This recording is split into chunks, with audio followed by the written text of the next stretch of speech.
Hello दोस्तों, मेरा नाम सुनील है और आज हम जिस वीडियो पर रिएक्शन करने वाले हैं उसका टाइटल है India is military studying Taiwan war possibility. बाकी इस वीडियो में क्या बताते हैं प्रशांत धवन सर, और हम अपनी राय वीडियो देखने के बाद एंड में देंगे। तो आइए देख लेते हैं वीडियो कि उसमें क्या है क्या नहीं है।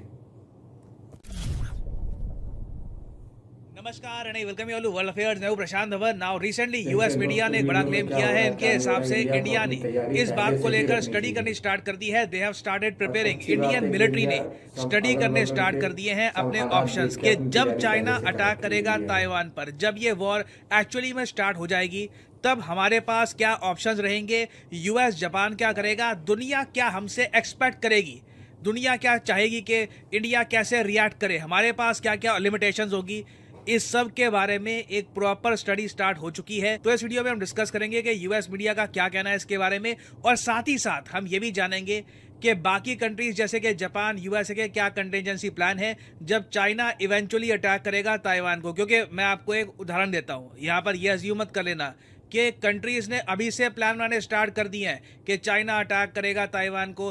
देखिए, गट फीलिंग की अगर मैं बात करूं ना कि इंट्यूशन क्या कह रही है, तो बहुत ज्यादा स्ट्रॉन्ग चांसेस हैं कि 2024-25 में वॉर होगी। अब क्वेश्चन ये नहीं है कि वॉर होगी या नहीं होगी, क्वेश्चन यही है कि कब होगी। ये 2025 में या 26 में, it is bound to happen. और आपको एक उदाहरण देता हूं, बहुत ही छोटा सा एग्जाम्पल दूंगा आपको। 1940 में जाते हैं। जी हाँ, 1940 में वर्ल्ड वॉर 2 के टाइम में जब नाजी जर्मनी ने फ्रांस पे आक्रमण किया था। जी हाँ, हिटलर ने पूरे फ्रांस को कब्जा लिया था। जरा दिक्कत नहीं आई हिटलर को, उसने आराम से फ्रांस की आर्मी को डिस्ट्रॉय कर दिया और कब्जा लिया। पूरी दुनिया देख रही थी कि यूके क्या करेगा, यूनाइटेड किंगडम। विंस्टन चर्चिल यहाँ पर उस वक्त पीएम थे। विंस्टन चर्चिल ने पता क्या कहा, इन्होंने ये कहा कि फ्रांस की जो बची कुची नौसेनाएं जो जर्मनी हाथ रख सकती है, उसको हम पहले ही बॉम्ब देती। तो एक बहुत ही विचित्र के देखने मिला, फ्रांस के लोग यूके कहते गए कि हमारी थोड़ी बहुत बची हुई है, बिखरी हुई है, उन पर बॉम्ब मत कर देना, वो लोग तुम पे राग नहीं करेंगे। मगर यूके ने फ्रांस की ना सुनी। जैसे ही जर्मनी ने पहले कब्जा किया, यूके ने फ्रांस की बची हुई नौसेना पर बॉम्बिंग कर दी। करीब बताया जाता है बॉम्बिंग में करीब 1000 लोग फ्रांस की नौसेना के मारे गए। और ये एक ट्रूअल फैक्ट है। इवन दो यूके और फ्रांस एलाइज थे, दोनों मित्रमुल्क देश थे, बट जब वॉर स्टार्ट हो गई और यूके को पता दिख गया, फ्रांस हाथ से निकल गया। अब इनकी मिलिट्री जर्नी इस्तेमाल करेगा यूके के अगेंस्ट, तो इन्होंने फ्रांस की आर्मी को अटैक स्टार्ट दिया। और इसके बारे में आप पढ़ना चाहें तो पढ़ सकते हैं। अटैक ऑन खरीब बहुत ज्यादा एक इनफेमस इंसिडेंट है। मैं बस एग्जांपल के लिए आपको बता रहा हूं यहाँ पर कि कंट्रीज क्या क्या कर सकती है, इस हद तक जाती है वॉर ऑपरेशन के नाम पर। तो डिस्कस करें इस टॉपिक को इन डेप्थ। मैं आगे बढ़ने से पहले आपसे क्वेश्चन पूछूंगा। क्वेश्चन यहाँ पर यह है कि इसरो के चंद्रयान 3 मिशन के बाद किस एशियन कंट्री ने खुद एक मून लैंडर लॉन्च कर दिया है। यहाँ पे की option Japan, south Korea, Vietnam या फिर नॉर्थ कोरिया। कमेंट सेक्शन में कोई उत्तर सही आंसर आपको मिलेगा वीडियो के एंड में। मैं जानता हूँ कि सबसे बड़ा क्वेश्चन के बारे में ये आएगा कि जो मीडिया रिपोर्ट कर रहा है उसके हिसाब से इंडिया का रिस्पॉन्स क्या होगा। क्या इंडिया को वॉर भेजेगा ताइवान की रक्षा करने के लिए, कुछ हम करेंगे? वेल, ये आपको ये सुन के थोड़ी डिसअपॉइंटमेंट होगी, मगर प्रेडोमिनेटली इंडिया का मेन फोकस ये रहने वाला है कि अगर वॉर शॉर्ट होती है, मान लीजिए दो चीज हो सकती है, ठीक है, या तो चाइना एक क्विक अटैक करेगा और 2-3 दिन में ही पूरे ताइवान को कब्जा लेगा, किसी को कुछ करने का मौका नहीं मिलेगा।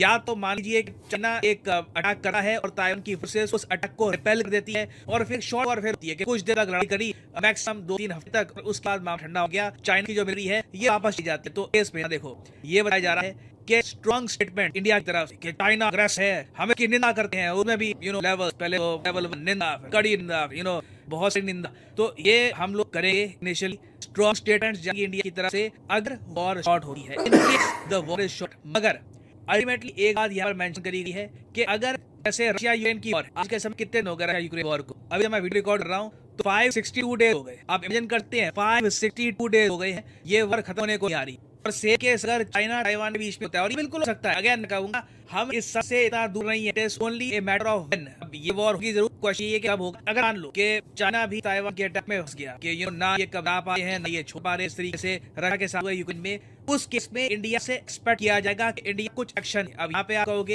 क्या एक्शन ले सकते हैं। कई रिपोर्ट ये दावा कर रही है कि वेस्टर्न कंट्रीज इंडिया को ये कहेंगी कि चाइना के साथ ट्रेड करना बंद कर दो, जिस तरीके से पश्चिमी देशों ने रशिया के साथ किया है। सेम टाइप का जो आप लीजिए ट्रांस पश्चिमी देश चाइना को लेकर रखेंगे। मुझे पता नहीं कि इस बारे में यूरोप क्या बोलेगा इवन इंडिया क्या बोलेगा, क्योंकि इंडिया बहुत कुछ इंपोर्ट कर रहा है चाइना से। तो अचानक से हम उसको अगर ब्लॉक करते हैं तो हमारी डोमेस्टिक इंडस्ट्री को कितना झटका लगेगा, ये हमको असेस करना होगा। थैंकफुल हम लोग ने आत्मनिर्भर भारत पहले ही स्टार्ट कर दिया। तो मेरे हिसाब से अगर मान लीजिए सडनली 1-2 साल में हमको चाइना के साथ ट्रेड रुकना पड़ा है बिकॉज ऑफ जो पॉलिटिकल रीजंस, कुछ झटका लगेगा, पीड़ा होगी, बट अल्टीमेटली हमारा देश उसको सर्वाइव करेगा। और लॉन्ग वॉर सिनेरियो में एक देखिए एक्सपेक्टेशन इंडिया से ये होगी बाकी देशों की कि इंडिया वेपन सप्लाई करे ताइवान, कुछ वेपन्स। आप मतलब मुझे लगता नहीं है कि इंडिया बहुत ज्यादा एक्सपोर्ट कराएगा। आई एक्सपोर्ट गलत है, उस पर तो हम लिटरली दावी कर रहे होंगे वेपन्स। कुछ मिसाइल्स पर एयर डिफेंस सिस्टम्स ये सब होता है कि इंडिया प्रोवाइड करने की कोशिश करे ताइवान को, बट अगेन उसमें भी बहुत ही क्वेश्चन ये होगा कि क्या ये सब किया जा पाएगा जब चाइना ने ताइवान को कंप्लीटली घिर लिया होगा। तो that is a question self. उसके अलावा देखिए यूएस के कई जियोपॉलिटिकल थिंक टैंक ने ये कहा है कि इंडिया से एक एक्सपेक्टेशन ये होगी कि जो मलक्का स्ट्रेट, यहाँ पे आप देख पाओगे ये जो कॉरिडोर ना, ये है मलक्का स्ट्रेट, इसे चाइना बहुत कुछ इंपोर्ट एक्सपोर्ट करा है। तो इंडिया हो सकता है मलक्का स्ट्रेट को ब्लॉक कर दे, सिंस अंडमान और निकोबार आइलैंड बिल्कुल यहाँ पे पास में है। It can very much happen. और फाइनली अगर हम बात करें वर्स्ट केस सिनेरियो की, अगर ये वॉर बहुत लंबे समय तक चलती है, 5 महीने तक चाइना की मिलिट्री डिफीट हो जाती है। देखो एक मैं कहूँगा कैलकुलेशन दी गई थी यूएस के एक बहुत ही बड़े थिंक टैंक द्वारा कि अगर चाइना अटैक करता है ताइवान तो क्या होगा। लोगों ने ये एस्टिमेट किया था कि चाइना की बहुत सारी जो नेवल शिप्स हैं ये डिस्ट्रॉय हो जाएगी, यूएसए को भी काफी नुकसान होगा, यूएसए बहुत सारे जो प्लेन्स हैं ये शूट डाउन हो जाएंगे, यूएसए के कई जो मिलिट्री पर्सनल है मर जाएंगे। ये वॉर गेम्स ने एंटिसिपेट किया था। उस केस में बिल्कुल मैं कहूंगा कि लाइन ऑफ एक्चुअल कंट्रोल का जो स्टेटस को है इसको इंडिया छेड़ सकता है। बिल्कुल केस इंडिया के पास एक क्वेश्चन होगा कि जो हमारा अक्सर चाइना ने करा रखा है इसे हम रिक्लेम करने की कोशिश करें। That can very much happen. और अगेन यहाँ ये कहूंगा ये सब सिनेरियो ऐसा नहीं है कि कब होगा 2050-60 नहीं, ये बहुत ज्यादा नजदीक है। और कभी न कभी आने वाले समय में इंडिया को मेजर डिसीजन लेने होंगे जो कई दशकों तक हमारे कड़ी की जियोपॉलिटिकल रिलेशन है, जो हमारे रिलेशन है बाकी कंट्रीज के साथ, उनको इम्पैक्ट करने वाले हैं। तो बिल्कुल सही टाइम पर हम स्टडी कर रहे हैं। और अगर यहाँ पे एक बात भी मेंशन करनी पड़ेगी कि रशिया का भी फैक्टर रहेगा कि रशिया क्या कहता है, रशिया का रिएक्शन होगा जब इंडिया ताइवान को वेपन्स प्रोवाइड कर रहा होगा। तो इसकी प्लानिंग करना, पहले से ही सिनेरियो कैलकुलेट करना, ये बहुत ही ज्यादा इंपॉर्टेंट है। फाइनली बस आते क्वेश्चन की तरफ, चंद्रयान मिशन के बाद एशियन कंट्री ने खुद मून लैंडर लैंड करने की कोशिश स्टार्ट कर दी है। तो सही उत्तर यहाँ पे है ऑप्शन है जापान। यहाँ पे आप देख पाएंगे रेवोल्यूशनरी सैटेलाइट जापान का जो मून स्नाइपर है ये अब रवाना हो चुका है मून की तरफ, और देखना होगा कि क्या जापान प्रॉपर लैंडिंग कर पाएगा मून पर या नहीं। और भाई यहाँ पर ये भी कर दूं कि आप किसी भी एग्जाम की तैयारी कर रहे हैं, चाहे एसएससी, यूपीएससी, बैंक, आप परचेज कर सकते हैं।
तो दोस्तों आपने ये वीडियो देख ली, और आइए इस वीडियो पे बात कर लेते हैं। इंडिया अपनी सुरक्षा के लिए जो करना पड़े वो करेगा, क्योंकि दुश्मन को कभी कमजोर नहीं समझना चाहिए। ताइवान उधर अटैक करेगा तो इंडिया का भी फर्ज बनता है कि ताइवान की मदद करे जितना हो सके, और जहाँ तक हो सके उसे हथियार भी सप्लाई करे। और रही कसर इंडिया की अपनी जो जमीन जिस पे चाइना ने कब्जा कर रखा है, इंडिया उसे भी छुड़वाए तो इंडिया के एक साथ 2 काम पूरे हो जाएंगे। वेस्टर्न मुल्क का भरोसा भी इंडिया के पास आ जाएगा और ताइवान की हिफाजत भी हो जाएगी, क्योंकि युद्ध किसी के लिए भी सही नहीं है जब तक ज़रूरत ना हो। तो मेरा तो मानना यही है कि इंडिया अपनी सुरक्षा के लिए जो भी कर रहा है वो बिल्कुल ठीक कर रहा है। बाकी दोस्तों, आपकी क्या राय है कमेंट बॉक्स में ज़रूर लिखिएगा, और अगर आपने मेरा चैनल सब्सक्राइब नहीं किया है तो ज़रूर सब्सक्राइब कीजिएगा। जय हिंद।